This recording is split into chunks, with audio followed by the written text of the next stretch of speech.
29 मोदी जी शेष हवा ওনাকে ঝোলা উঠাকে চলে যেতে হবে। 56 ইঞ্চের সিনা এখন 2 इंच सीना হয়ে গেছে। 56 इंच मोदी जी बोला मैं ना खाऊंगा ना खाने दूंगा।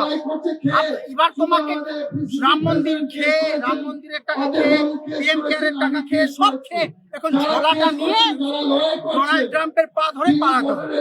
এটাই উপায় মোদির কাছে, আর উপায় নেই।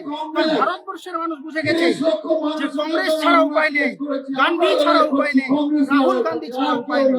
রাহুল গান্ধীজির নেতৃত্বে 29-এ কংগ্রেসের সরকার কেন্দ্রে হচ্ছে এবং 31-এ শুভেন্দুর সরকার, বিজেপিকে আমরা সরিয়ে বাংলাদেশ কংগ্রেসের সরকার।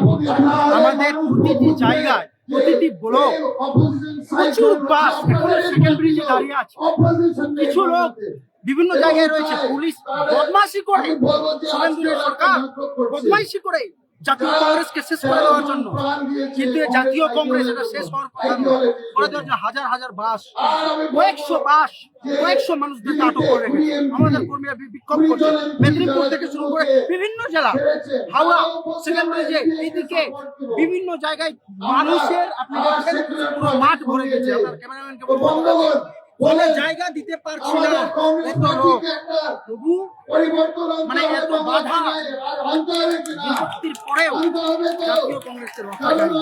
আগামী দিনে এটা সংকেত দিচ্ছে যে জাতীয় কংগ্রেসকে রক্ষা যাবে না। শুভঙ্কর সরকারের নেতৃত্বে বাংলায় আবার ক্ষমতায় জাতীয় কংগ্রেস আসবে এবং এই ভারতীয় জনতা পার্টিকে সমূলে আমরা এখানে তাদেরকে সরকার থেকে গঙ্গায় ছুঁড়ে ফেলে প্রতিবাদ করছে, বিজেপি স্পন্সর, ওটা ছায়া বিজেপি স্পন্সর, বিজেপি সাপোর্টে ওটা তৈরি করা হয়েছে। লজ্জা করা উচিত ভারতীয় জনতা পার্টিকে, শুভেন্দু অধিকারীকে, যে আপনারা 21শে জুলাই কংগ্রেসের 21শে জুলাই আপনারা পালন করছেন সাপোর্ট নিয়ে, লজ্জা হওয়া উচিত।